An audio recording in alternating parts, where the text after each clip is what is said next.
Konkan railway अखेर आली पूर्वपदावर. सविस्तर वृत्त. काल 14 जुलै रोजी मुसळधार पावसामुळं दिवाण खवटी बोगद्याच्या जवळच दरड कोसळली होती. त्यामुळे रेल्वे रूळ बंद झाले होते. पूर्णतः कोकण रेल्वेची वाहतूक ही विस्कळीत झाली होती. कालपासून अनेक गाड्या ह्या विविध स्थानकात किंवा रत्नागिरी स्थानकात प्रकर्षाने या सगळ्या थांबवण्यात आल्या होत्या. अनेक गाड्या रद्द करण्यात होत्या. काही गाड्यांचे मार्ग बदलण्यात आले होते.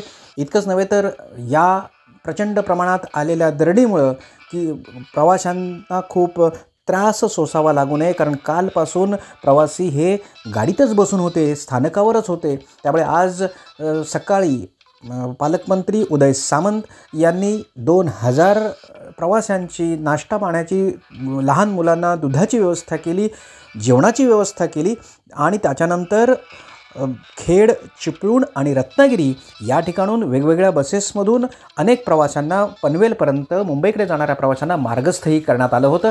अखेर संध्याकाळी अथक परिश्रमानंतर आपण पाहतो आहोत दिवाणखवटीजवळ जी दरड कोसळली होती ती पूर्णतः बाजूला करण्यात आली आहे आणि कोकण रेल्वेचा मार्ग हा पूर्ववत करण्यात आला आहे.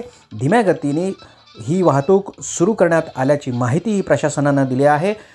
दिवाणखवटी येथील दरड कोसळली होती, त्यामुळे कोकण रेल्वेची वाहतूक पूर्णतः ठप्प झाली होती. मात्र आज संध्याकाळी अथक परिश्रमानंतर ही रुळावर आलेली माती, दगड, रेती बाजूला करण्यात प्रशासनाला यश आलं आहे आणि कोकण रेल्वेची वाहतूक पुन्हा एकदा पूर्ववत झाली आहे. विशेष प्रतिनिधीसह निवेदिता, फास्ट न्यूज, दापोली.